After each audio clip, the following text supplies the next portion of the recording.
a gente vai para a nossa sexta aula dessa formação. Nós já falamos sobre ideologia, sobre métodos e visões de sociedade, também sobre o poder do Estado, contra poderes sociais, a sua natureza, o seu crescimento e também a forma de alcançar a hegemonia. A aula passada nós começamos com esse módulo, que é um módulo sobre democracia, então falamos de crise democrática, certo? Mostrando alguns problemas estruturais da própria democracia e também alguns problemas que são contingentes de uma época que nós vivemos e de expectativas democráticas que nós temos e não são exatamente alcançadas essas expectativas. Então, nós tratamos um tanto disso, mostrando limites e potenciais para se trabalhar dentro desse sistema. Hoje nós vamos falar de democracia ainda, completando esse bloco, daí nas próximas duas aulas, fechando a formação, nós falamos sobre a atuação da política em redes, né? Tanto em redes pode ser virtuais, como as redes em relação às hierarquias, como elas funcionam e como podem funcionar, sempre analisando limites e potenciais, para que, num quadro geral, nós possamos saber onde nós podemos agir de forma concreta, efetiva e prática, né? Então, por isso que essa formação, todas essas aulas, servem para isso, para configurar um panorama que mostre quais são as expectativas que nós podemos ter e as vias de ação que funcionam e que nós podemos utilizar. Então, democracia hoje, nós vamos olhar ela de um ponto de vista que é pouco debatido quando a gente fala de soluções públicas, porque são temas um pouco contraditórios.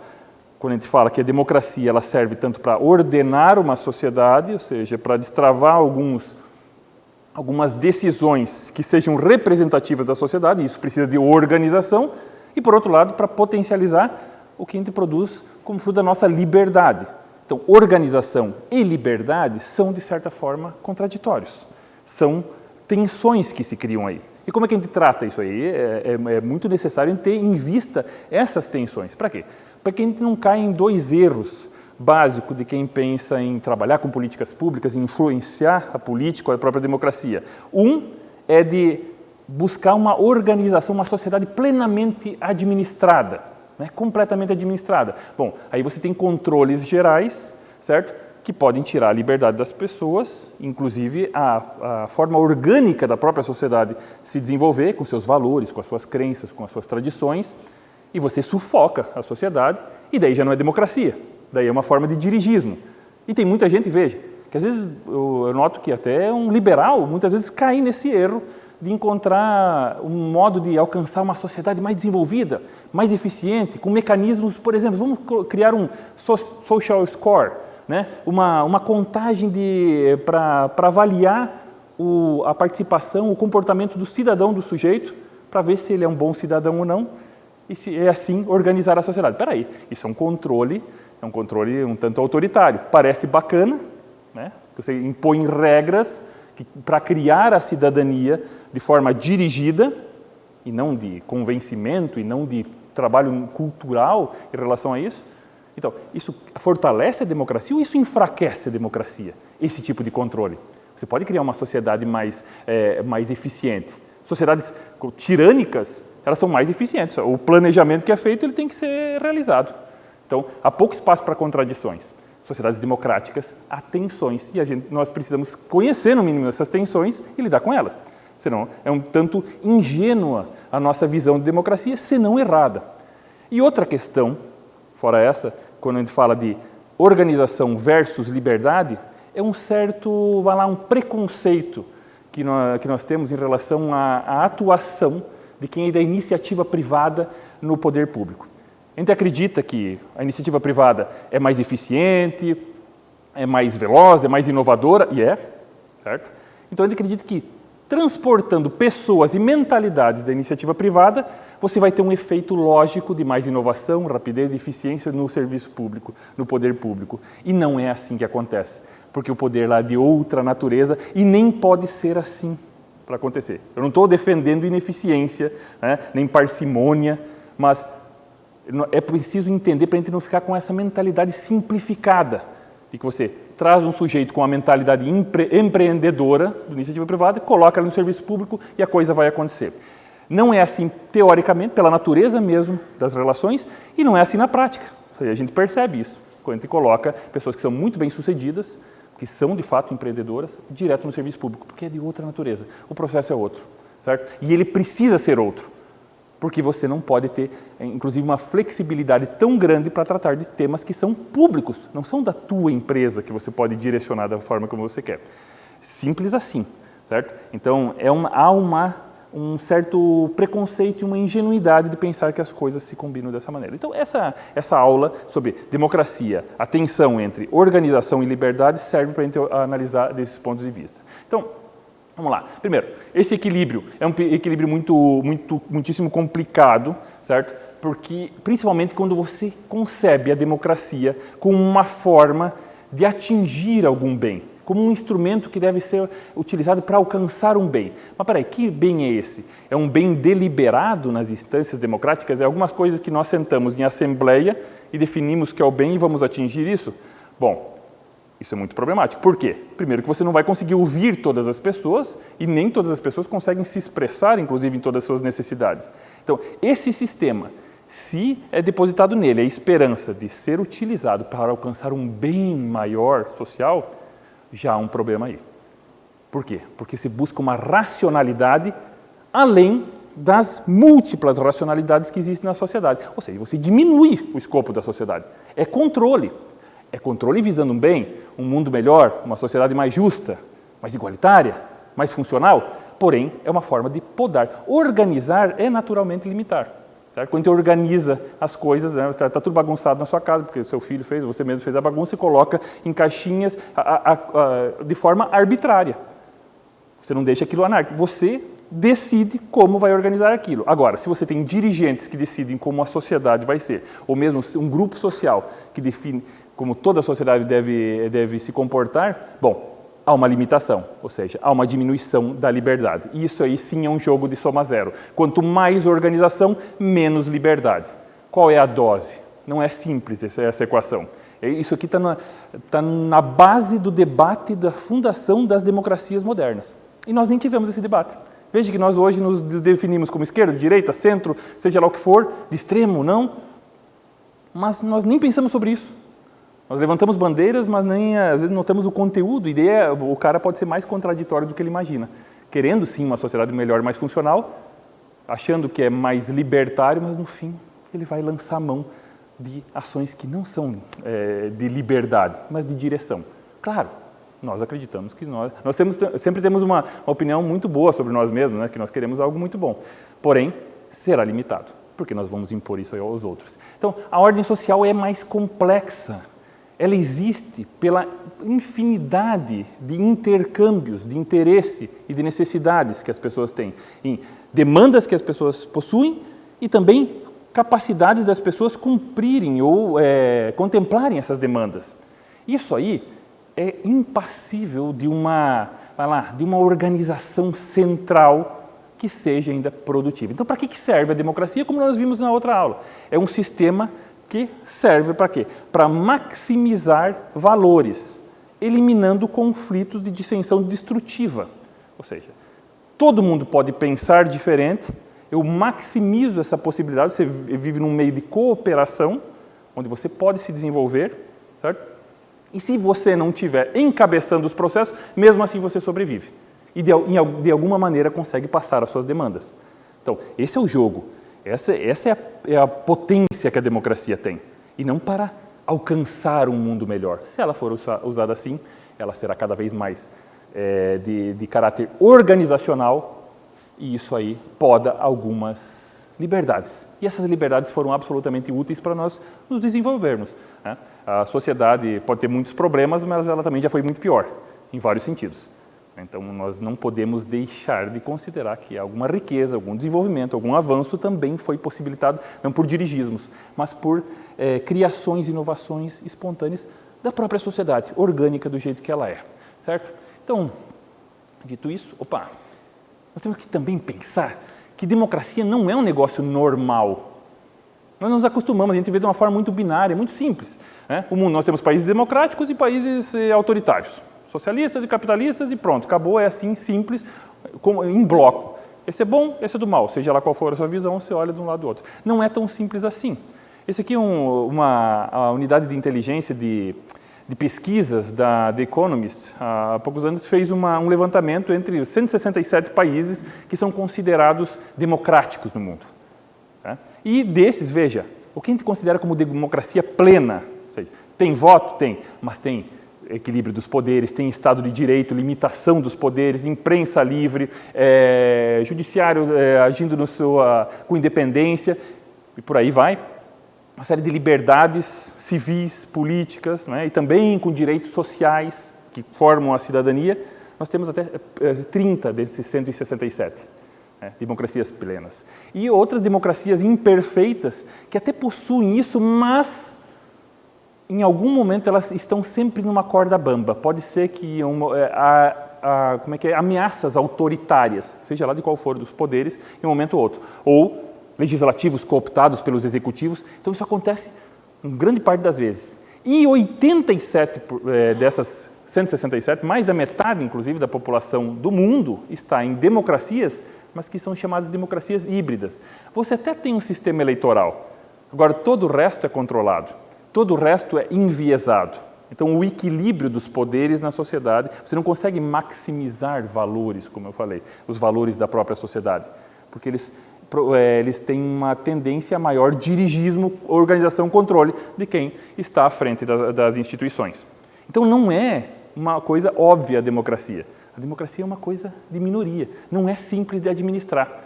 Então, nós acostumamos, porque o ser humano tem essa tendência, né, de que acha que o mundo começou quando ele nasceu e vai acabar quando ele morrer.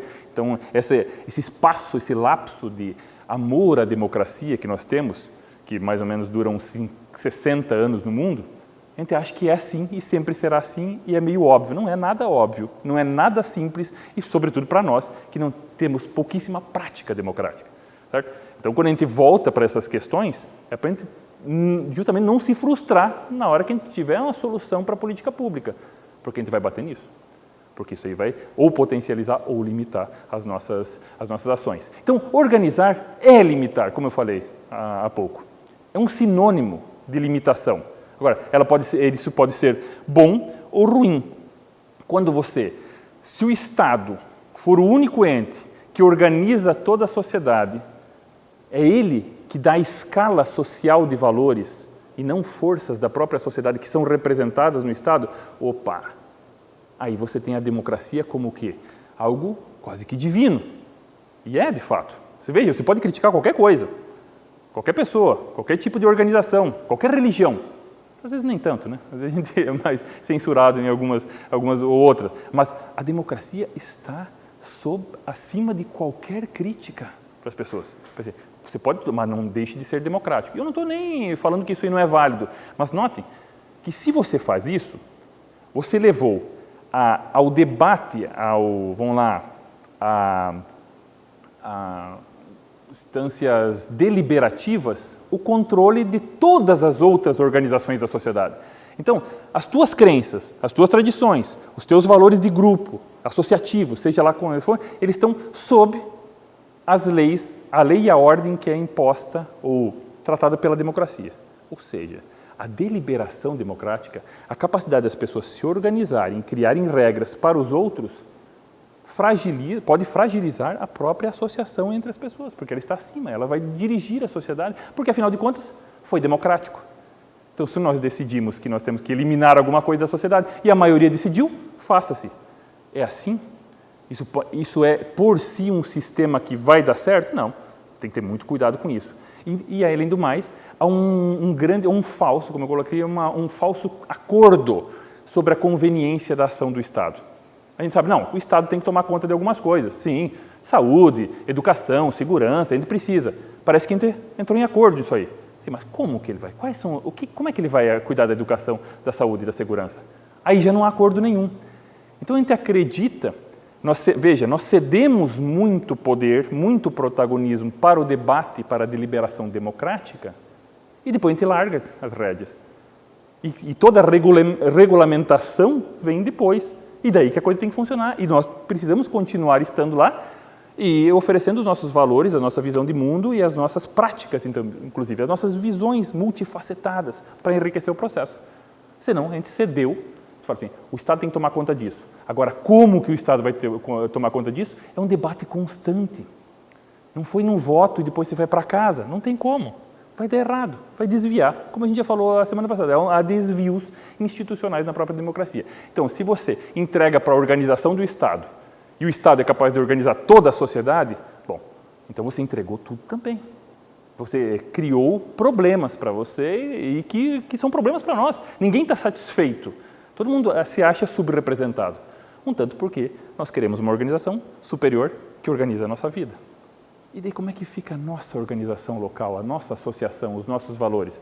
Ficam menores nesse debate, certo? Então, nós seremos, como essa arvorezinha ali, podados de alguma maneira ou de outra. Para o bem ou para o mal. Lembrando, isso é necessário, as coisas precisam ser feitas, as soluções destravadas. Agora, muito cuidado, porque isso também há aquela velha tensão, que eu já falei, entre liberdade e organização. Ok. E a ordem, há uma tendência nas sociedades modernas, nas repúblicas, democráticas, sobretudo, uma ideia meio positivista. Até coloquei ali o dístico do positivismo, Auguste Comte, que na nossa bandeira foi colocada só uma parte. Essa aí é a frase inteira, do pensador positivista, dos criadores da sociologia moderna, Auguste Comte, que ele chega a uma ideia que hoje é rejeitada, Se você fala positivismo, se você estiver fazendo uma prova na faculdade, ou seja lá o que for que você estiver lendo, você vai ver que nunca é representado de uma forma positiva, o positivismo, que é a ideia de você controlar as forças sociais para alcançar um progresso. Pô, isso é dirigismo, tem que cuidar com isso. A gente deplora isso, mas no fim das contas, com muita facilidade, a gente acredita que, pera lá, é isso que nós precisamos. Se nós criarmos uma cooperação, uma harmonia social, a gente fechar num pensamento aqui, criar regras bem claras para todo mundo, punindo o mal, premiando o bem, não tem jeito, a gente vai chegar no progresso. Veja, são ideias muito claras, muito óbvias para a gente, mas são formas de dirigismo. Assim como isso aqui, essa ideia, provém daquela ideia, renascentista, iluminista mesmo, de controle das forças da natureza. O homem foi capaz de controlar as forças da natureza e isso promoveu o quê? Muito progresso. Ele conseguiu entender as leis de funcionamento dos processos, das ações, da física e administrou isso de forma a atingir o processo. E essa mesma mentalidade foi transportada para as humanidades, para o ser humano. Mas aí é um problema. Porque o ser humano não pode encontrar leis de funcionamento da sociedade para manipulá-las. Eu não estou falando para o mal, estou falando para atingir um bem. É algo perigoso, porque as pessoas não são simples assim. Você não pode colocar elas como uma experiência de laboratório. A experiência de laboratório fala assim, uma substância tal em contato com a outra, em determinada temperatura e pressão, vai dar tal resultado e sempre vai acontecer assim. Certo? Mas quando nós começamos a ter uma visão positivista dessa maneira sobre a sociedade, de experiência racional e condução da sociedade, vai dar porcaria. Por quê? Porque é óbvio que eu não posso simplificar tanto assim. É a mesma coisa que é só você imaginar. Significa, quando um rico está em contato com um pobre em determinada situação, como ele vai agir? Eu não sei, depende do rico, depende do pobre, depende da situação, depende de cada um. Eu não posso criar leis para isso. Ou uma pessoa de determinada cor, determinada hora do dia, em tal local, você já sabe que ela quer o quê? Não sei. Então não há leis para o funcionamento da sociedade. Quando a gente começa a querer organizar a sociedade dessa maneira, muito racional, com leis de funcionamento, onde eu coloco, simplifico, é só fazer isso, ajeita aqui, faz como uma equação, consertar como uma equação. Por isso que o processo político não é simples. A gente vê ele de uma forma simplificada, porque a gente tem essa mentalidade. Coloca numa equação, sai do outro lado, não tem como dar outro resultado. Tem como dar infinitos resultados e, inclusive, incompreensíveis para nós a priori. Mas nós adotamos. Cuidado com essa mentalidade.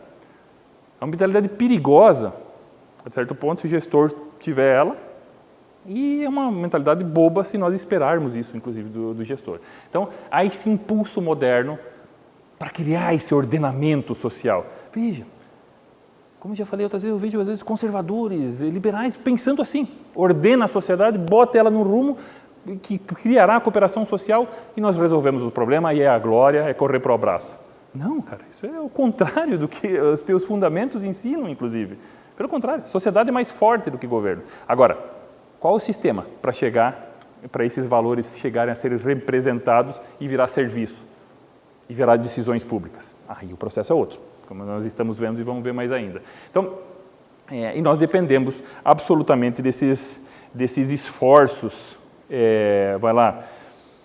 orgânicos da sociedade. Muito bem. Dito isso, como nós vimos, e isso aqui é muito importante. Por quê? Porque eu estou falando aqui que uma organização estatal pode ser perniciosa e a sociedade livre é mais poderosa. É uma visão liberal, quase libertária, é o que eu coloquei aqui. E essa visão tem suas críticas, claro que são válidas também.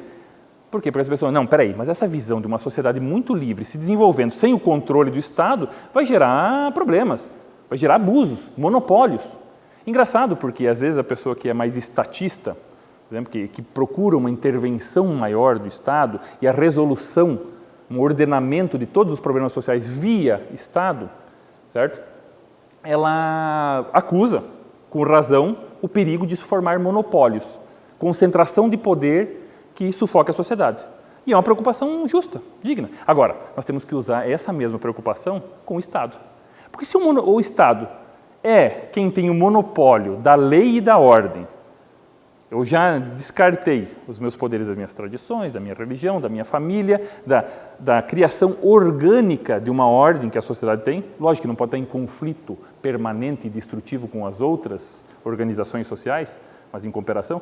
Mas se eu cedi tudo isso aí, eu já não sei me associar, eu já não sei transportar meus valores e fazer minhas demandas chegar no Estado. Eu transferi tudo para o Estado. E é o Estado que detém toda a capacidade de estabelecer a lei e a ordem, e não eu, então é lógico que o Estado também ele padece de alguns problemas do monopólio.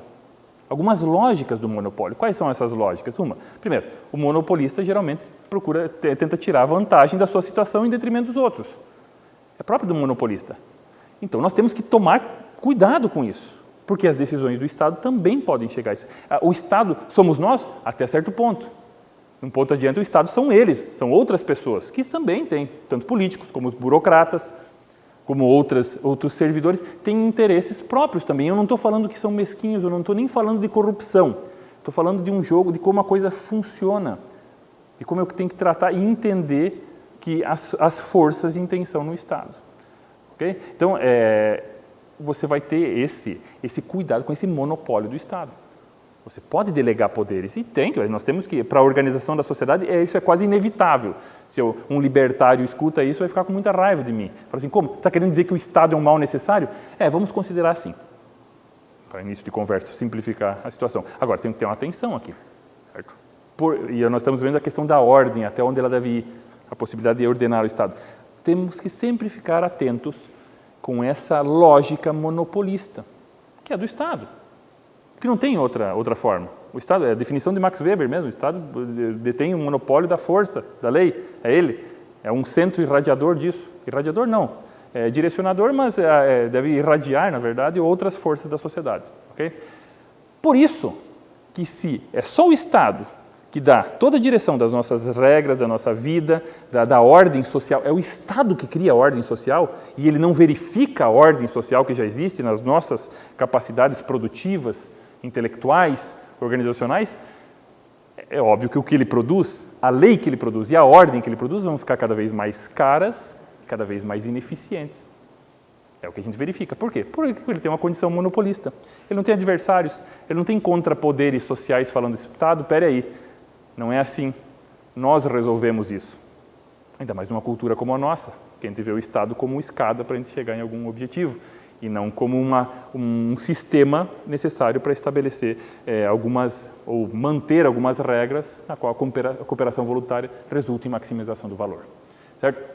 Então, note que a ordem proporcionada pelo Estado, as regras proporcionadas diretamente pelo Estado, ou seja, que não representam a nossa vida, os nossos interesses, os nossos valores, mas representam o fruto de uma deliberação democrática, que foi feita lá em cima, mas alheia às nossas vontades, é claro que essa lei vai ser ruim e vai ser cara, vai custar caro para nós. É claro que essa ordem promovida pelo Estado, ela é deficitária, a gente percebe isso.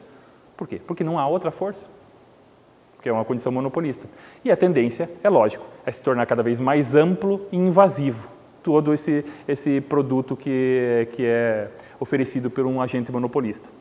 Então, se o Estado é o único que pode oferecer a lei e a ordem para a vida de todas as pessoas, a resolução de todos os problemas, atenção. Por quê? Porque ele vai ampliar cada vez mais essa ordem, vai ordenar cada vez mais detalhes das nossas vidas, para o bem ou para o mal. Tá? Nós podemos querer isso ou não, mas atenção. Essa é a saída? Isso melhora, tira a liberdade? Essa é a atenção que nós temos que ter sempre. Então ele vai ampliar cada vez mais e de forma invasiva também. Ok? Tem que ter muita atenção. E há um problema que o pessoal, não, peraí, mas você tem um Estado, o espírito público, não é aquele espírito animal do mundo corporativo ou da iniciativa privada. Isso pode ser pior ainda. Por quê? Porque o monopolista privado, ele tem o capital. O monopolista público, ele só tem um usufruto. As pessoas que estão lá têm um usufruto no momento do bem público. E daí, então, esse domínio pode ser mais irracional ainda. Certo? Mais míope, mais devastador. Por quê? Porque as consequências ele logo deixará no próximo capítulo de ser o monopolista e vai entregar para outro. Então ele vai exaurir o que ele puder enquanto ele estiver lá. Mais ainda do que um monopolista da iniciativa privada. São cuidados que nós temos que ter.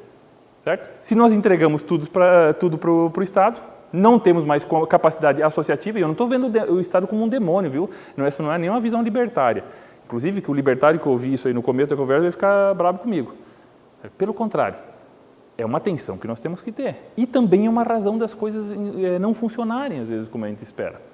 Está aí um pouquinho da razão desses problemas. Uma democracia rica, vibrante, não é uma onde a sociedade delegou tudo para o Estado. Nenhuma. Daquelas 30 listadas pela The Economist. Não, nenhuma. Pelo contrário. A sociedade é mais protagonista.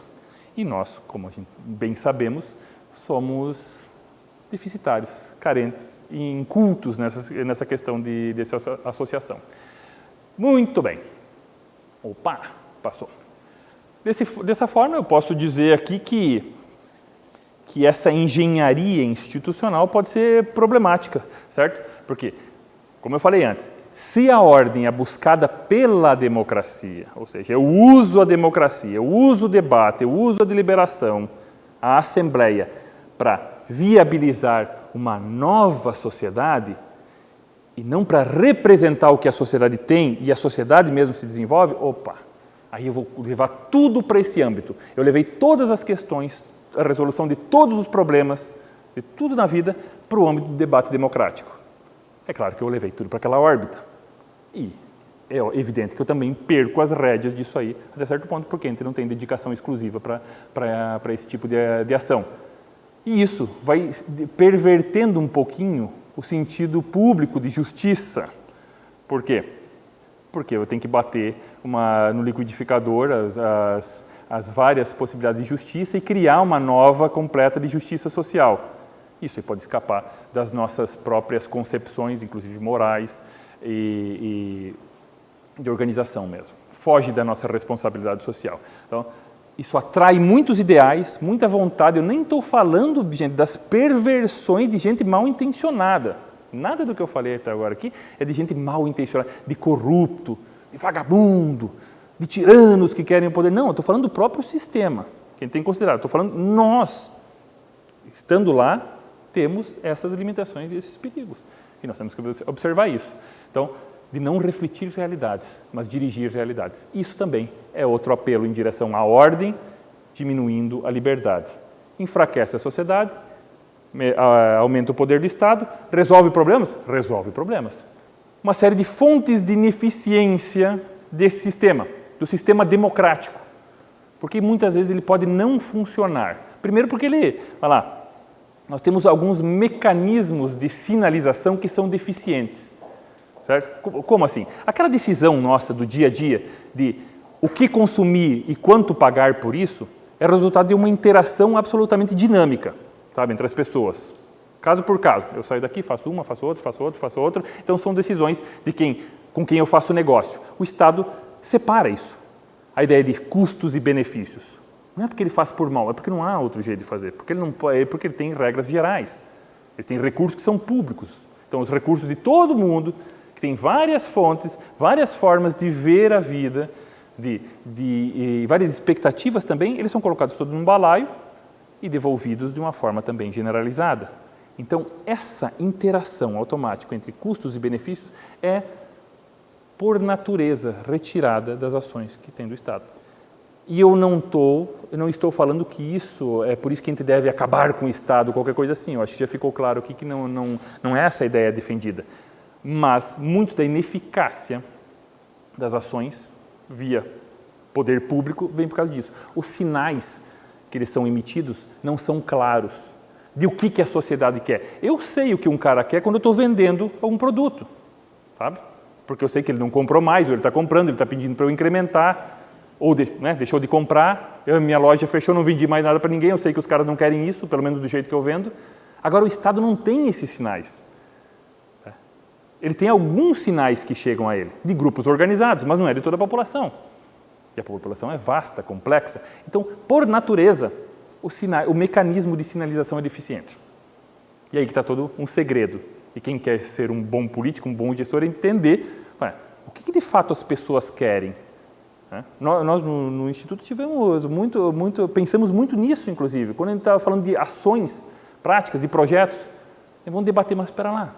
Nós vamos decidir qual é um problema que nós vamos tratar. É complicado, eu quero saber qual é a demanda da sociedade de fato e o que ela está sentindo e como deveria consertar esse problema. Nós vamos buscar as formas mais eficientes. Agora, se eu, iluminado que sou, sentado aqui do alto do conhecimento, vou decidir o que a sociedade precisa ou não precisa. Claro, existem coisas óbvias, né? A sociedade precisa de educação, segurança e uma série de situações. Agora, como resolver isso aí é um pouquinho mais intrincado. Então, as decisões públicas têm esse problema dessa sinalização. Por quê?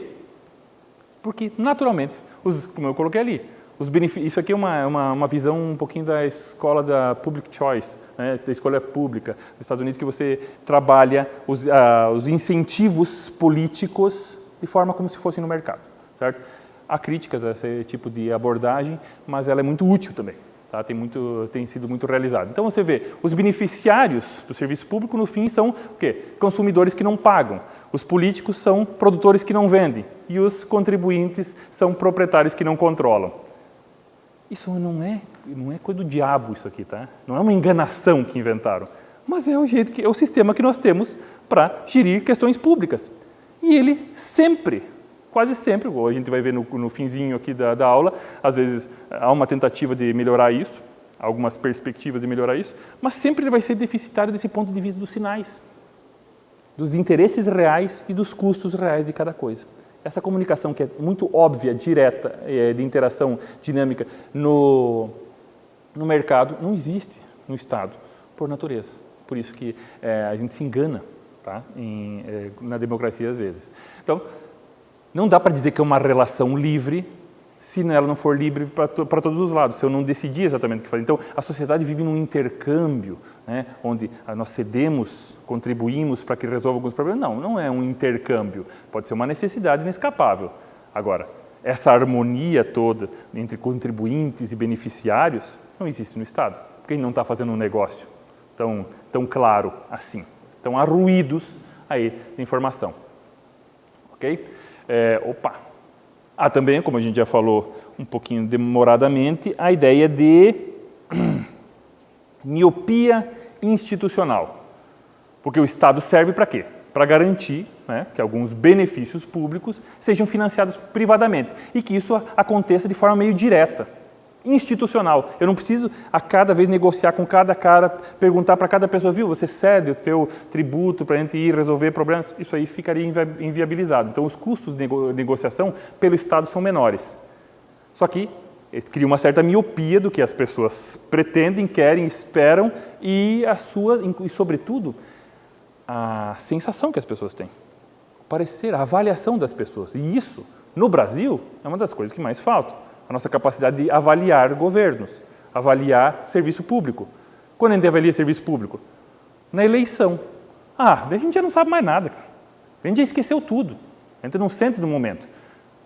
Como é que a gente não tem um serviço de atendimento ao consumidor? Temos as ouvidorias, mas como é que elas funcionam? Elas conseguem adequar dados? Nós teremos uma formação sobre isso no segundo semestre, inclusive mostrar como isso. Já existem algumas diretrizes para coordenar melhor esse sistema de avaliação, receber as avaliações da sociedade. Isso tem que ser na hora, online, tá? Tem que ser dinâmico para o gestor que é bem intencionado, que quer ouvir a população, saber onde é que está errando. Nós não temos isso. Nós temos gestores que estão navegando no escuro. E você fala assim, mas o cara é um demagogo, fala assim, mas sinceramente, até certo ponto não tem como não ser totalmente demagogo se você não conhece os dados completamente. Você quer um mundo melhor, uma sociedade mais justa, vamos consertar os problemas, mas quais são os problemas? Quais são as demandas? Quais são as reclamações? Eu não sei. Chegou um cara aqui e falou para mim, eu li lá no Facebook, no bazar, lá, os caras xingando muito, mas espera aí, isso aí é representativo ou não é? Então, eu nem entendo. Os caras estão navegando no escuro, certo? Isso não é para, lembre-se, não é para desculpar político, não, mas é para entender qual é o processo, porque nós queremos o quê? Interferir nesse processo, para que ele seja mais justo e representativo. Então, esses arranjos próprios das instituições democráticas, eles não permitem que esses custos da sociedade e os benefícios da sociedade sejam internalizados. Veja, nós temos hoje, no Estado, algumas tentativas de verificar indicadores. Por exemplo, aqui o nosso município mesmo, há não muito tempo atrás, ganhou um prêmio de eficiência administrativa. Daí eu fui ler esse prêmio de eficiência, quais são os critérios utilizados para se ceder esse prêmio de eficiência administrativa. E o sujeito, a gente vai lá, eu não estou falando que é injusto, mas como ele é absolutamente parcial, como ele é pouco para a gente saber que a coisa está acontecendo mesmo. Fui lá ver, basicamente o pessoal verificou se tudo aquilo que estava no planejamento do município foi feito dentro do orçamento previsto. Ou seja, bom, vocês fizeram o que vocês falaram que iam fazer no tempo que vocês falaram e com o custo que vocês falaram. Agora, isso são indicadores de esforço, não são indicadores de resultado. Tá, e isso gerou qual impacto? Isso melhorou a vida das pessoas? Então, tem o cara lá que me elogiou, ele está gostando muito, veio aqui em casa, né, falou que nós estamos fazendo um bom serviço. Isso não é indicador. Veja, então há uma miopia institucional, ainda mais num Estado como o nosso, tá, que precisa se modernizar nesse sentido, tem que ser mais responsivo. Ele não sabe. Então, o político vai fazer, naturalmente, olha o que eu fiz, olha a lei que eu passei, olha o investimento que eu consegui, olha o que nós construímos, olha o que nós fizemos. Beleza. Qual é o impacto? Eu não sei. Espera aí, mas eu coloquei 2.535.042 centavos, que tem aquelas placas, tem tudo isso, né? Em tal obra. Ok, isso melhorou a vida do pessoal? Ou será que foi jogado fora? Ou será que com 500 mil não resolveria esse problema? Ou de outra forma? Eu não sei. Eu simplesmente não sei. É complicado isso, né? Então, como é que você pode... A gente tem muito esforço, a gente tem muita intenção. E a gente já falou algumas vezes isso aqui, que tem que nós temos uma percepção um pouco errônea daquele negócio, falta vontade política. Não, o que falta às vezes é capacidade técnica, vontade política às vezes sobra, certo? Muito esforço tem, o cara trabalha, mas eu consigo saber se isso teve impacto real na realidade? A gente não tem indicadores disso aí. Não que eles não existam, nós não temos. Isso tem que ser trabalhado. Então, é um dos defeitos da democracia. E, cada vez mais, as demandas crescentes nas instituições paralisam elas de uma forma irritante, frustrante e por aí vai. E daí, dessa maneira, nós podemos dizer que um dos defeitos, dos problemas da democracia é justamente essa distorção das preferências. Né? Nós temos essa ideia, olha aqui, isso aqui também é um conceito da public choice, certo? Quais são os interesses? Eu não estou falando de espúrios. O que é natural? Qual que é o ativo de um político?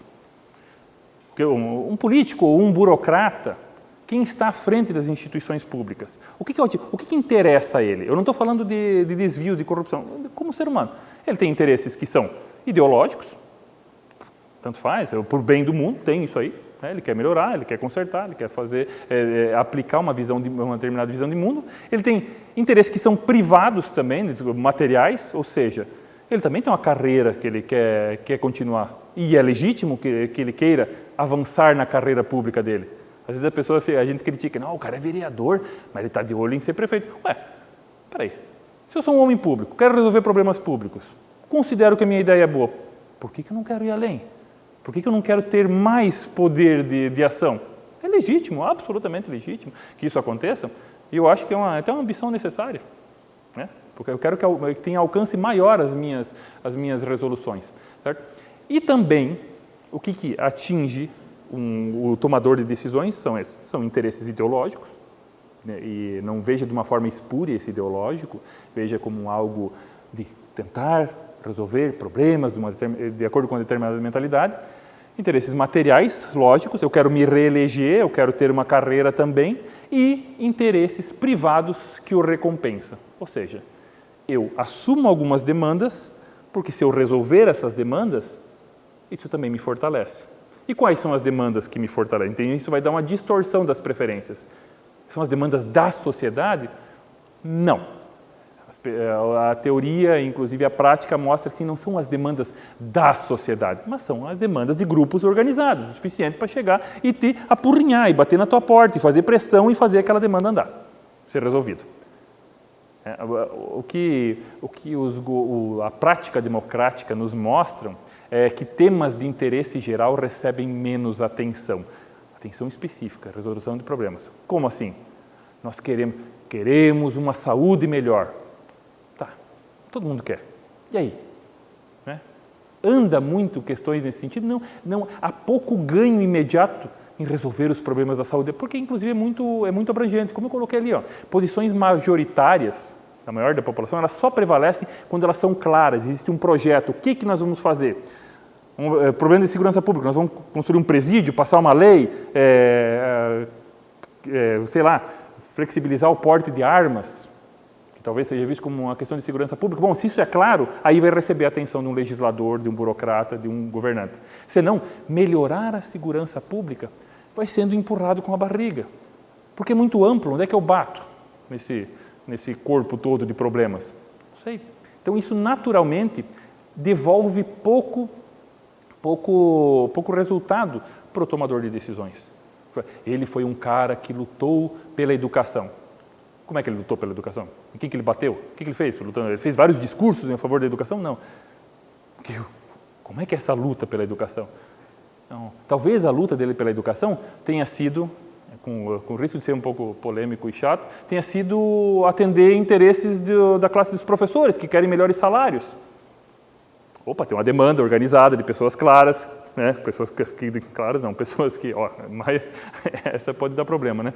De pessoas que colocaram de uma forma clara as suas agendas, e eu falo assim, não resolvi o problema da educação, está aqui, fiz passar essa demanda, agora nós temos um plano de salário melhor, não que isso seja errado, mas veja, as questões andam quando elas são muito claras. Então são essas as preferências que são atendidas pelo homem público. É assim que acontece, certo? E é uma distorção. Por quê? Porque quanto mais organizado você tiver, mais você consegue acessar os bens públicos. Mas quem precisa dos bens públicos é justamente quem está menos organizado. Certo? E não é maldade, é porque são são as realidades que ativam o tomador de decisão. Ele tem muito para fazer. Então, as demandas são organizadas com grau de importância. Quem está batendo na minha porta de forma organizada, com um plano certo, com uma agenda concreta, com uma resolução explícita, que eu devo tomar, está aqui. É esse que eu vou ir. Agora, imagine uma manifestação, mesmo que a gente sair na rua, o que nós queremos? Queremos um país melhor. Sério? E o pessoal, o outro que está em casa, não quer um país melhor? Todo mundo quer um país melhor. Sei, mas o que eu faço? Está implícito? Não está implícito, não. Eu tenho que saber o que fazer. Então, a democracia, a gente levar para instâncias de decisão democrática, as decisões do Estado, decisões sobre a vida em sociedade, elas distorcem um pouquinho as preferências da própria sociedade. Eu não consigo ouvir o que a sociedade quer, eu consigo ouvir as vozes que chegaram de forma organizada até mim. Certo? Então, é próprio do sistema.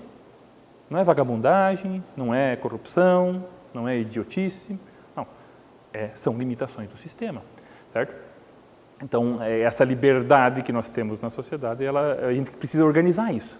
E organizar isso aí significa limitar também. Então, nós temos uma série de expectativas frustradas, e a gente já vai para o café, tá? Uma expectativa frustrada nos sistemas, se a gente considera a política e a economia como sistemas para sanar imperfeições. Não. Certo? Porque a gente espera muito resolver a sociedade por meio da democracia e, como eu falei, isso não é assim que funciona, não é para isso que a democracia existe, mas sim para maximizar os valores dispostos na sociedade, impedindo um conflito destrutivo e permitindo, com regras claras, a representação em vias de um progresso social, né? Promovido pela própria sociedade e organizado pelo Estado. Então, mas, como nós esperamos muito e há muitas vozes em dissenso, e a gente vai falar isso aqui, mas nas próximas 2 aulas, justamente, que há um sentimento de derrota em relação à democracia, porque são muitas vozes ao mesmo tempo pedindo muita coisa, e isso aí é uma realidade complexa e meio assustadora para nós, e nós não somos feitos para trabalhar numa complexidade constante, nós precisamos de uma certa unidade, uma clareza, o que é o bem, o que é o mal, o que é o certo e o que é errado, quem é o grupo bom e quem é o grupo que não presta. E na democracia, você tem que conviver com tudo isso é cansativo. Então, nós temos a tendência de querer uniformizar isso, organizar isso também, e é necessário. Agora, quanto que isso aí vai limitar a liberdade das pessoas, essas vozes dissonantes, né? Isso aí irrita até certo ponto, e logo a gente larga as betas, como dizem, e nós vamos para uma organização completa da sociedade, ideia tirânico, ou se não for tirânico, mas limita as liberdades e por aí vai. Então, antes do nosso café, só esse slide aqui, que é o que nós deveríamos, vários estudiosos da democracia vão falar justamente sobre isso. O que nós deveríamos lutar é contra esperanças infundadas e o descontentamento. Para que a gente dê certo como sociedade, nós demos certo como sociedade, você precisa disso. Primeiro, não espere que isso aqui vai ser completamente resolvido, que você vai transformar a sociedade em algo perfeito e absolutamente funcional. Não tem como, isso é impossível. O inimigo do bom é o ótimo, como já se diz, né? Então, e mais, nós temos que entender uma certa complexidade que há nas nossas demandas mesmo. Como eu coloquei ali, nós queremos o quê? Nós queremos ordem, nós queremos eficiência, nós queremos liberdade, nós também queremos justiça e queremos igualdade. Queremos que sejam atendidas nossas demandas individuais, mas também a do grupo. Gente, isso aí nos empurra em direção opostas, não opostas a outros grupos, a nós mesmos. Nós queremos um maior orçamento, nós queremos um Estado funcional, enxuto, que não seja caro, dispendioso. Agora, nós queremos que todos os problemas também sejam resolvidos com mais servidores públicos, resolvendo o problema, indo na casa do sujeito e fazendo assistência social e limpando a sujeira e construindo algo novo. Não, isso vai custar cada vez mais. Como é que fica isso? São demandas contraditórias. E nós ficamos frustrados com a democracia, porque primeiro que nós esperamos tudo dela e que não é concebível, às vezes, para a gente dizer, não é possível que os meus ideais sejam contraditórios. Estado eficiente, enxuto, muita liberdade e tudo funcionando. Funcionando por quê? Porque os outros mandam, porque a lei manda, porque a ordem é estabelecida. Essas coisas não batem bem, a gente fica frustrado. Porque a gente quer tudo ao mesmo tempo. E uma coisa que nós deveríamos fazer, se nós queremos atuar democraticamente, é justamente dar uma olhada no espelho e falar assim, será que não são contraditórias as minhas demandas, as minhas necessidades, as minhas esperanças? Porque isso aí resulta num baixo aproveitamento, num baixo desempenho da própria democracia, nosso desempenho da democracia, esperar por isso aí, certo? Então, nós podemos, por enquanto, ver dessa maneira, que essa tensão entre ordem e liberdade, e na próxima parte agora nós vamos falar um pouquinho, depois do café, falar um pouquinho sobre essa questão de uma mentalidade, essa ideia do empreendedor, de uma liberdade completa, maior, para direcionar, essas ideias de Estado eficiente, dinâmico, inovador, como elas têm chegado de forma muito simplificada para nós, sem nós considerarmos algumas limitações disso também, que é essa tensão entre democracia como uma ordem, uma possibilidade de ordenar a sociedade ou de representar uma ordem social, na sua tensão com as liberdades que a própria sociedade tem de se gerir, de se desenvolver, de criar e inovar, certo? Então há uma tensão aí que deve ser, no mínimo, considerada.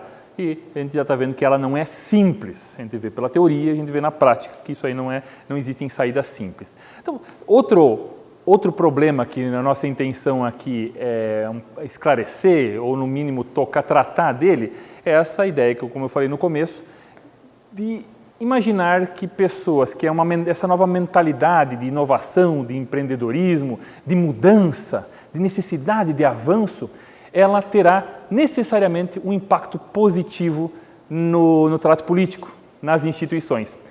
Essa ideia de eficiência, de velocidade, de melhoria constante, ela vai ter um impacto positivo nas instituições. Não é bem assim.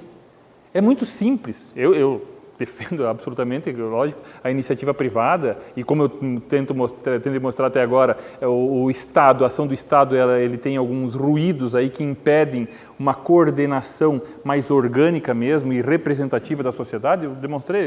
Procurei demonstrar tudo isso até agora, mas você simplesmente transportar uma determinada mentalidade privada para a iniciativa ou para o poder público não é a saída. Por que não é a saída simples assim? Estou falando que não tenha que ter influência, mas essa transposição pura e simples, direta, não ocorre de forma da maneira como a gente imaginava. Por quê? Porque essa mentalidade faz parte de uma mentalidade essa de empreendedorismo, de velocidade de inovação, de mudança e de eficiência. É a própria mentalidade de uma época, da época que nós vivemos. Ok, ela representa uma certa realidade, uns anseios e capacidades. Ok, mas nós também temos cada vez uma certa mentalidade de cada vez entender menos que a sociedade que há uma série de impossibilidades e complexidades, que não dá para resolver tudo. A política não pode resolver tudo. Então, ver de forma clara, como um sistema que pode resolver todos os problemas, ver a política como um sistema que pode resolver todos os problemas pode ser um outro problema, pode impulsionar outros problemas. Então vocês já devem ter notado que na vida em geral nós deterioramos muito a nossa capacidade de agir coletivamente e agir em relação a problemas públicos. Por quê? Porque a gente perdeu o senso de tragédia também. Isso é um aspecto social bem moderno. Vocês notem, não existem mais tragédias. Tudo que acontece de ruim tem que ser culpa de alguém e tem que ter uma solução. Quando nós começamos a olhar as coisas dessa maneira e tentar resolvê-las todas assim, nós também enviesamos a nossa percepção dos acontecimentos da própria sociedade, das dinâmicas da própria sociedade. Porque existem coisas que acontecem que não são totalmente fáceis ou possíveis de serem resolvidas. Por exemplo, a partir desse pensamento, você pode pegar gente que imagina o seguinte: quais são as raízes da pobreza na sociedade? Você veja, existem cursos de pós-graduação, seminários, debates sobre quais são as origens do atraso econômico da sociedade. Não há origem para isso. É próprio da sociedade ser atrasada. A gente nasceu pobre. Então, você tem que descobrir as origens do desenvolvimento e não as origens do atraso. Nós nascemos atrasados. Todo mundo era atrasado no momento, não era desenvolvido. Então, nós temos que saber o que faz a gente melhorar. E não houve algum inimigo. Durante muito tempo, a economia política brasileira, entre a década de 50 até os anos 80, 90, foram de falar isso. Qual é o nosso papel? Por que nós estamos nessa situação? Por causa de uma ação do centro em relação à periferia. Então, nós somos pobres porque de ação de outros países. Espera aí, então nós fomos ricos em algum momento e aconteceu algum problema aí no meio? Então, veja, e isso atrasou muito a nossa possibilidade de estabelecer alguns meios de avançar. Porque a gente ficou batendo, quem é o culpado por isso? Quem nos trouxe até aqui? Nós temos que achar esse cara e bater nele, de alguma maneira. E assim, isso tem sido muito do nosso posicionamento político hoje. Saber quem é o culpado por isso aqui. Como se isso desse algum refresco. Existem culpados, às vezes, ideias, pessoas, partidos, movimentos, sim, mas não em tudo. Existem dinâmicas da própria sociedade. E não é para tudo que tem solução. Sabe quando a gente perdeu isso? Quando a gente se deslocou um pouquinho das próprias contingências da vida. O homem antigo, o ser humano antigo que vivia lá no sítio, na fazenda, mas em contato com o produto do seu trabalho, e agora a gente pode até lançar a mão um pouquinho de Marx aqui, veja, Marx tinha ele pegou, captou várias realidades ali, uma da nossa alienação. Tá, em relação àquilo que a gente faz. Antigamente, como é que é? O cara sabia que para ele ter carne para comer, um bicho ia ter que morrer, certo? Então, tem um ciclo da vida, tem um começo, meio e fim. Existem dores e existem efeitos dessas dores. Existem intempéries. Você pode fazer tudo o que precisa ser feito. Você plantou, arou, adubou e daí veio uma geada e matou. Poxa, não é assim matemático, as coisas não funcionam. Então, existe um ciclo da vida que muitas vezes nós não conseguimos dominar. Quer dizer, e no fim, nós com certeza não conseguimos dominar. Nós perdemos isso.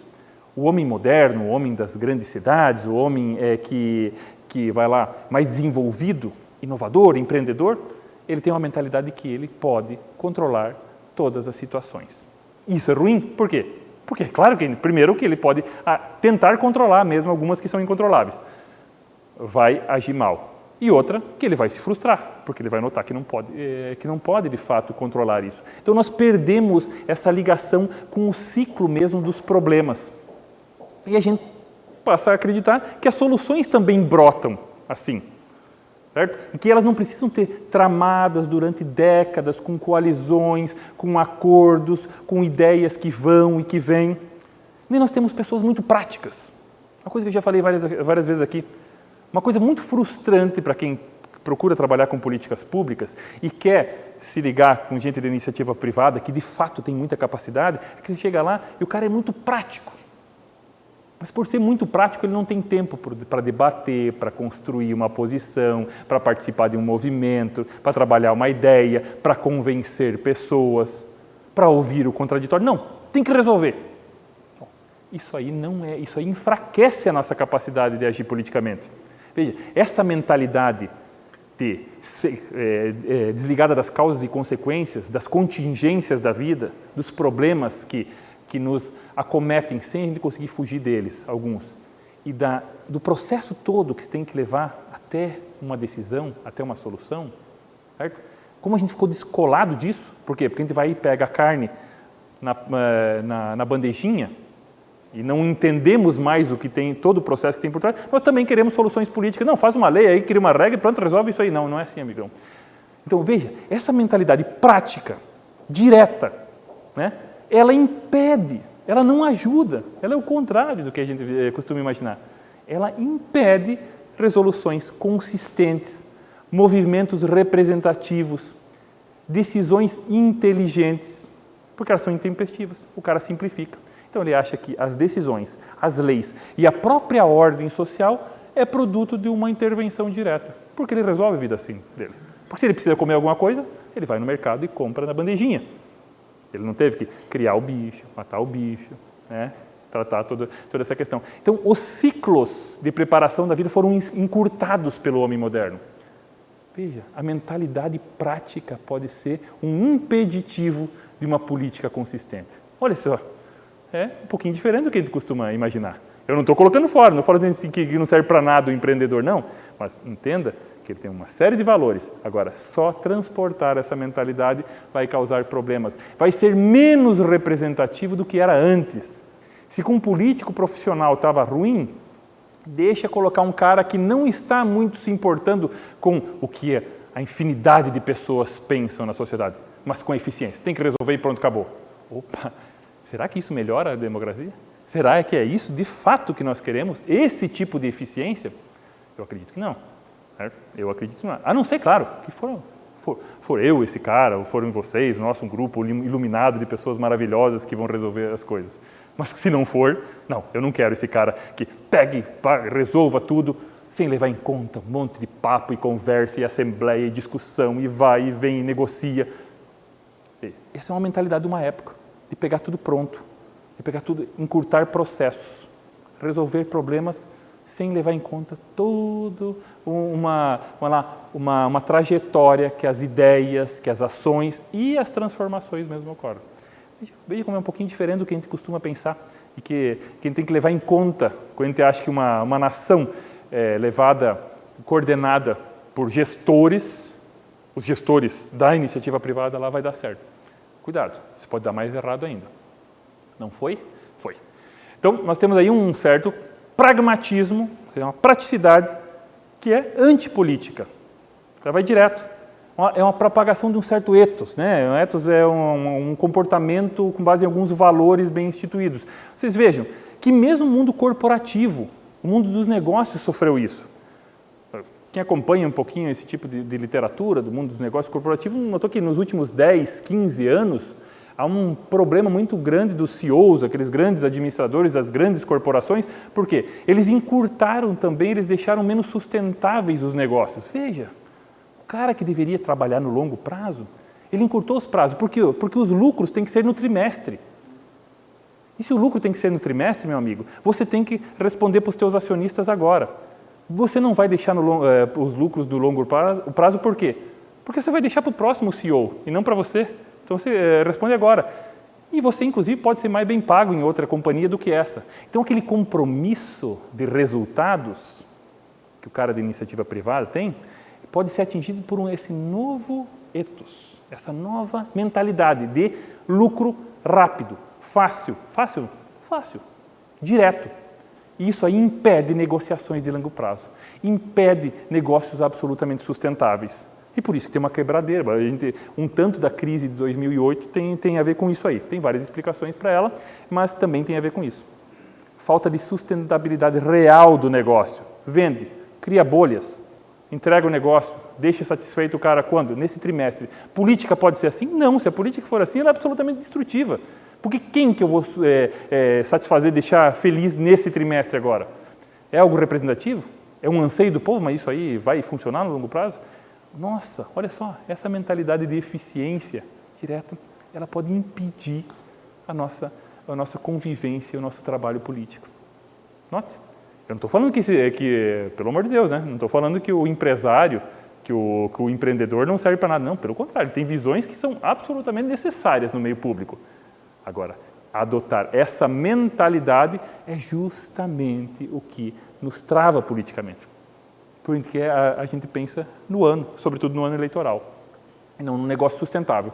E a política tem que ser um negócio mais sustentável que os negócios, inclusive, né? Os negócios privados. E a gente não tem mais essa mentalidade, a gente perdeu. E a geração que vem aí? Vocês acham que o quê? Está mais nessa mentalidade de eficiência, mas essa eficiência que ela pode ser um pouquinho inconsistente, né? Que ela é direta, é um problema. É um problema para a gente prestar atenção. Se nós já somos atingidos por esse tipo de mentalidade, você imagina o que vem por aí, certo?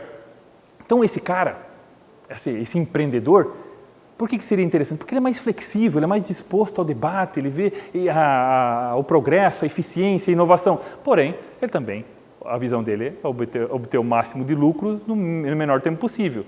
E ele parte de projeto para projeto. Bom, esse projeto não deu certo, tudo bem, fecha a empresa, dá baixo no CNPJ, vamos para a próxima e vamos lá, vamos empreender, é um caso de sucesso. O cara quebrou, pô, deu bem, deu um negócio bom agora. Dá para fazer assim na política?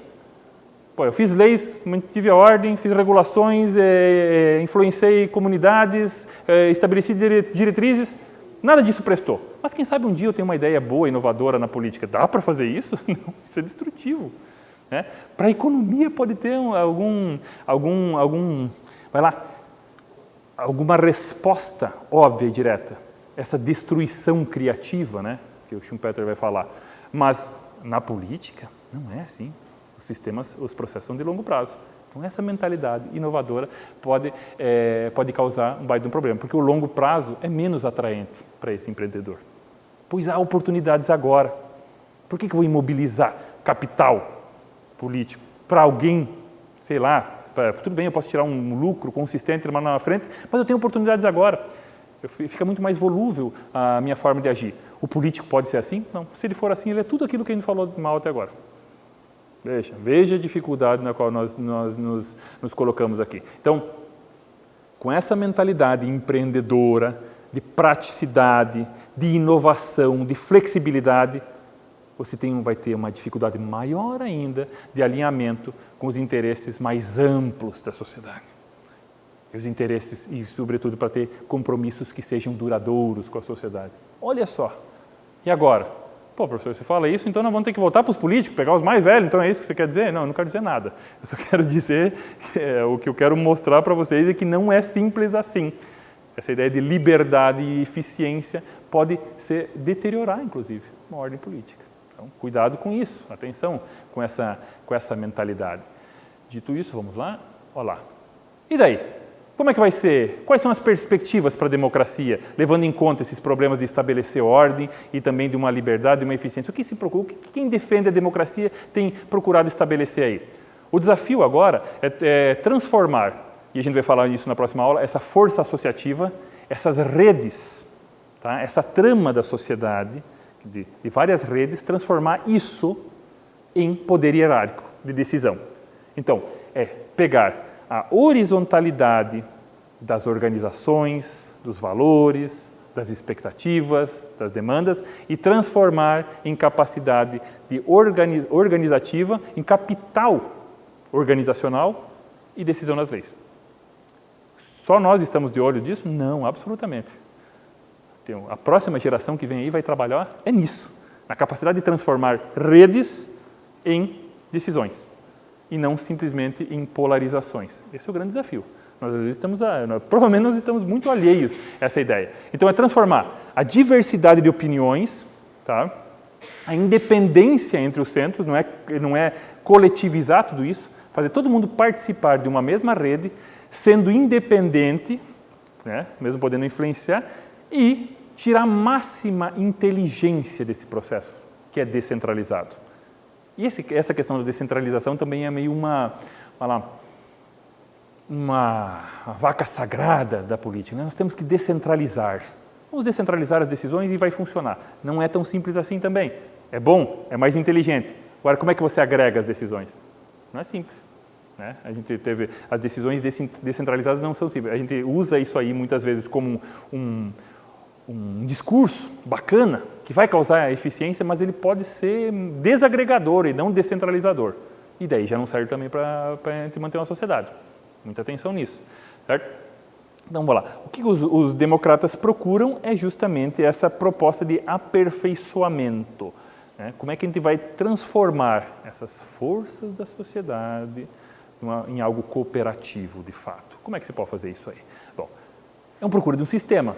Então, na era de desenvolver sistemas inovadores, interativos, é isso? E isso aí vai estar na política. Isso já está na política. Há tentativas assim. Os movimentos, a gente deixou de ter partidos para ter movimentos. Tem muito disso lá. Certo? As experiências até agora não são boas. Você tem algumas no Chile, você tem na Espanha também, mas elas são muito limitadas. Porém, a mentalidade da próxima geração é nessa, de criar sistemas de agregação de dados, de preferências, de interesses, de demandas e traduzir isso aí numa ação. Certo? Então, olha só.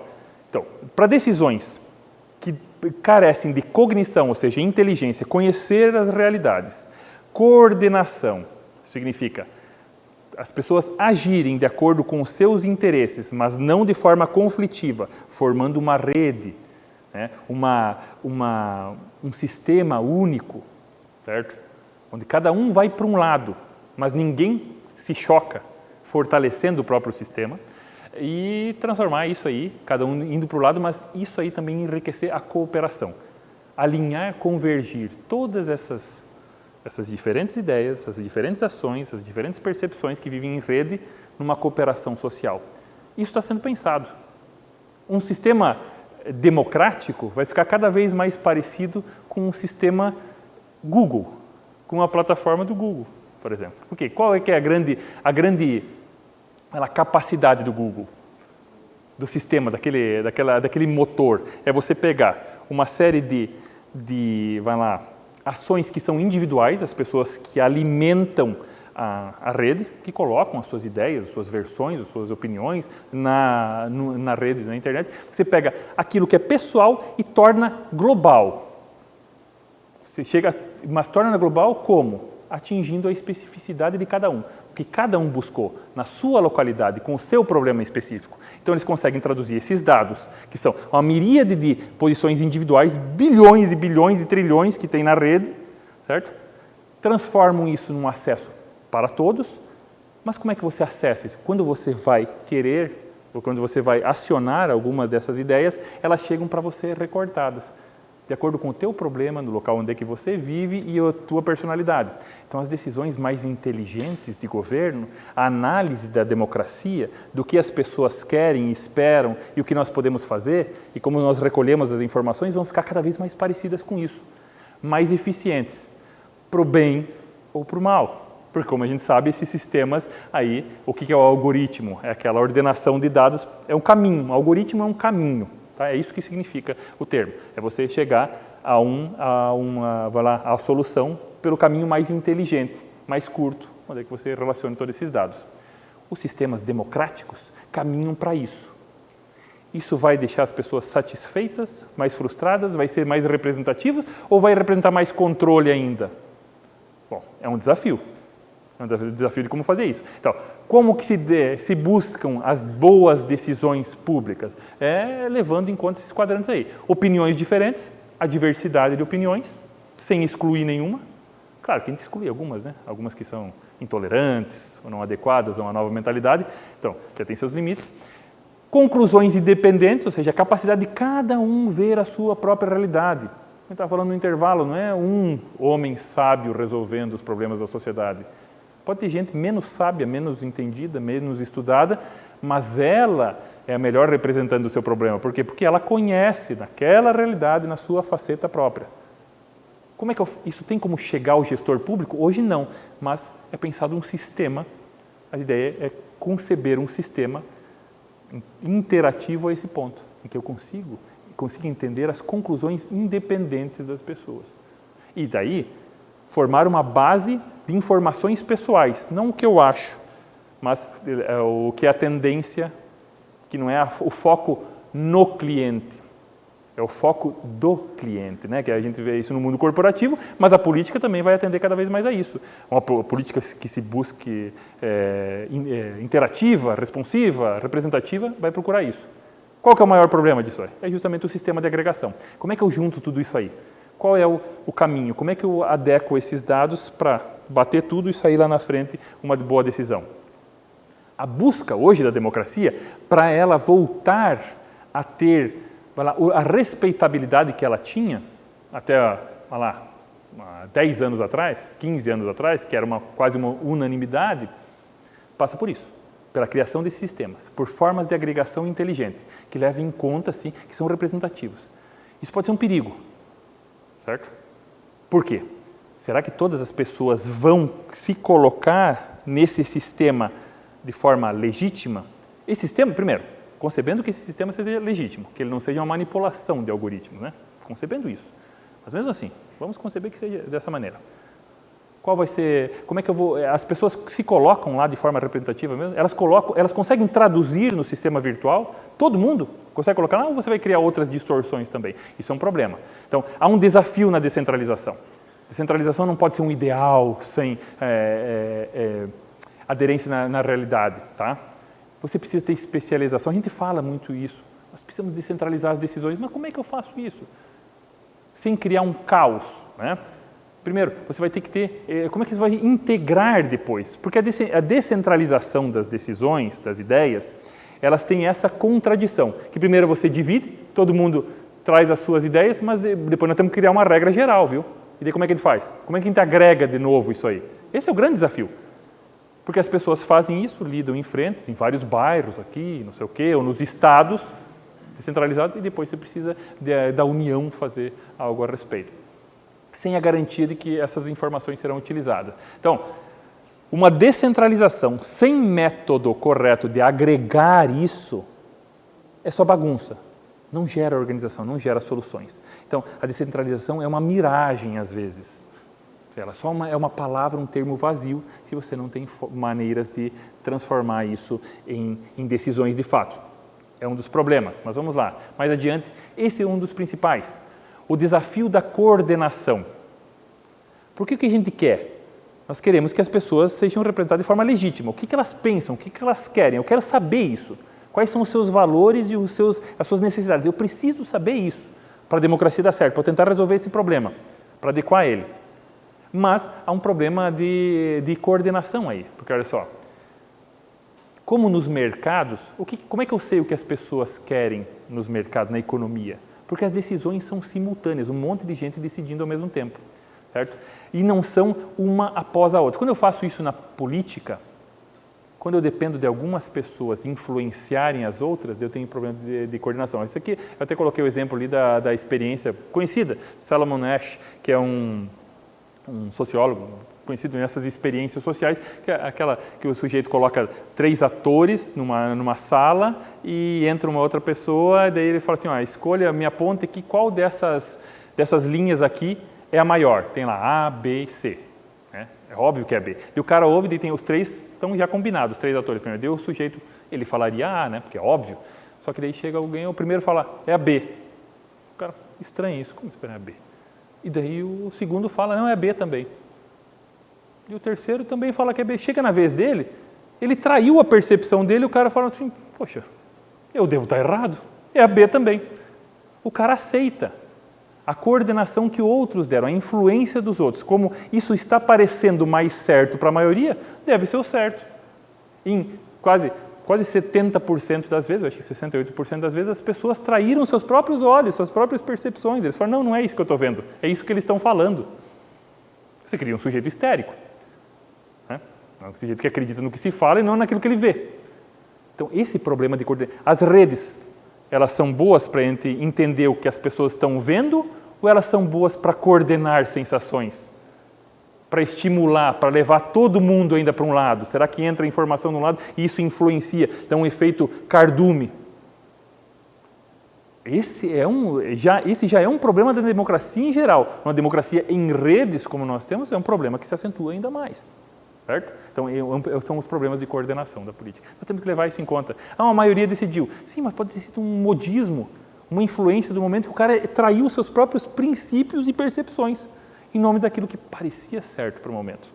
É próprio do ser humano. Isso acontece muito. Okay? E o desafio da cooperação.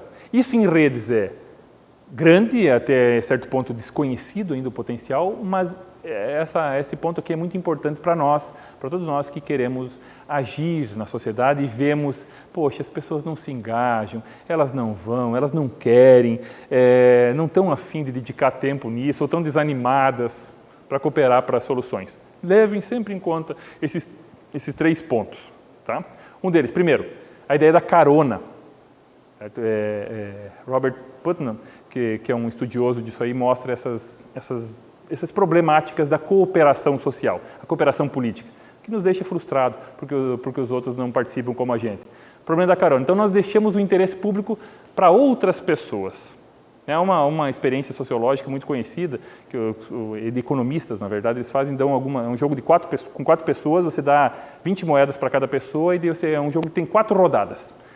E cada rodada você pode depositar uma moeda, pode depositar quando você quiser para um fundo público. Digamos, é um joguinho. Então, cada vez que você deposita uma moeda, você tem um ganho fracionário disso, 0,4 da moeda, você ganha, mas todos ali ganham 0,4. Se todo mundo depositar uma moeda a cada rodada, todos os participantes daquela cooperação, a cada rodada depositarem uma moeda, o ganho individual vai ser maior do que o gasto. Certo? Você vai dividindo isso aí, eu só gastei uma moeda, mas o ganho público foi maior. O fundo público foi maior do que aquilo que eu depositei. Então, nessa experiência, ao fim dela, geralmente as pessoas passam assim, a uma pequena fatia de altruístas que dão muito mais do que se espera deles, 5 moedas, 2 moedas, têm interesse no bem público. Há alguns que tiram mais ou menos o que observam os outros e vão dando mais ou menos o tanto que os outros deram, também investindo no fundo público que os outros deram. E há outros que têm uma atitude mais racional, menos cooperativa, mas a mais racional, que é assim, espera aí, se eu não der nada das minhas moedas e os outros continuarem dando, é só lucro. Sabe? Porque tem outros que estão depositando nessa cooperação pública, eu recebo o benefício público e não desembolso nada. Né? Você ir de carona com os outros. As pessoas estão colaborando, eu colho os frutos, mas não me vou ficar com compromisso de ajudar aí também. É um problema da cooperação. Isso é um problema do ser humano, de forma geral. Perceber que ele pode se beneficiar de um bem público sem ele contribuir. Aumentar sua riqueza sem passar nada adiante. Outro problema que quando nós trabalhamos em cooperação, na democracia, nós temos que levar é a questão da forte reciprocidade. Coloquei a foto dos macaquinhos ali, porque também é de uma experiência que mostra isso também, né? Não é por causa dessa experiência que se fez a teoria, evidentemente, mas é que mostra de forma muito clara com macacos prego. O cara é o seguinte, foi condicionado os macacos a trocarem cascalhos, pedras, por pepino. Os macacos se acostumaram com isso. E daí criavam um meio de negócio ali, de trocas, de cooperação. Legal. Só que aí deu certo a altura da experiência. Para alguns macacos, você, em vez de dar o pepino, você dá uma uva para eles, que é bem melhor do que o pepino para eles. Os que estavam recebendo o pepino, que vão dizer, é uma troca ok, né? Pedra por pepino tá maravilhoso, não é uma troca ruim, não é nada que crie um problema para o sujeito e demande muito esforço. Só que ele ficou revoltado. Como é que o outro está recebendo uva e eu estou recebendo pepino? Né? E depois, você começava, inclusive, introduziram a dar uvas para quem não trocava nada. Aí, aqueles que trocavam por pepino e por uva, deixaram de, inclusive, fazer as trocas. Ou seja, o cara nem ofereceu nada, porque tem gente que está ganhando mais do que ele. Está em situação melhor do que ele. Então, se tem gente melhor do que eu não contribuo para esse meu sistema. Mesmo que eu ganhasse um pouco, tá? Mesmo que eu ganhasse, eu dava uma pedra e ganhava um pepino. Mas nem isso eu não quero, porque tem outro ali ganhando mais do que eu. Tem outro se dando bem nesse sistema, então não coopero mais, não faço parte dessa brincadeira. O ser humano também é assim. Sabe? Nós temos essa forte reciprocidade. Se eu noto que tem outros ganhando de forma imerecida ou diferente de mim, esse sistema já não contribui. Não conte comigo para isso aí, não. Tá? Porque é uma injustiça aí acontecendo. Nós temos isso, nós temos essa falha da cooperação. E acreditem, isso aí é uma força muito grande para nós não termos cooperação. Na nossa sociedade, sobretudo em que alguns se aproveitam mais das instituições, do poder público, a gente olha isso e fala, o quê? Resolver problema da sociedade, meu amigo? Mesmo que eu ganhe, mesmo que eu vá lá para a escola do meu filho tentar arrumar, isso aí eu já pago imposto, já estou e tem gente levando dinheiro, que isso aí, não vou fazer isso. Mesmo que meu filho fosse ganhar alguma coisa, eu influenciando a educação dele, mesmo assim, como tem mais gente levando mais vantagem do que eu, não participo mais disso aí. E a gente vai deixando. A gente vai deixando isso de lado, a cooperação. Isso é muito forte no impeditivo da cooperação. E, por fim, a ideia que tem a ver com isso, a ideia de anuentes condicionais. É quando nós notamos que há um desvio e nós não cooperamos. O Brasil, gente, não tem solução. A vida pública, às vezes, é uma piada. É feito de gente que rouba dinheiro, se dá bem e nada para o povo. Não tem como isso aí. Você viu o escândalo de corrupção? Não tem, esquece isso aqui, pega, faz o passaporte e dá no pé.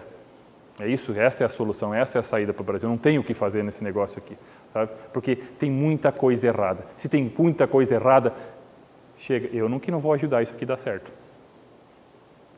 Parece meio paradoxal, mas é um dos desafios da cooperação. Então, levem sempre em conta, quando vocês que estão aqui, não é por acaso, vocês não sofrem disso, provavelmente, pois afinal estão aqui, né, tentando entender um pouco mais de algumas coisas para agir em prol da qualidade de vida pública e por aí vai, o problema da carona, da forte reciprocidade e também desses anuentes condicionais. Então, uma sociedade, um sistema democrático, que leve em conta essa coordenação, essa cooperação e essa descentralização, vai também tratar com isso. Será que as pessoas em redes, vivendo em redes, como a gente vê, nesse sistema de agregar informações, como a gente falou, tipo Google, um Google da democracia, elas vão estar trabalhando em cooperação mesmo? Ou isso também vai atingir esse meio? Pode resolver ou pode piorar. É o próximo capítulo. É algo que vem por aí. Como é que as próximas gerações... Nós estávamos falando antes, as próximas gerações que vão resolver esse problema. Com a mentalidade das próximas gerações. De inovação, mas de imediatismo também.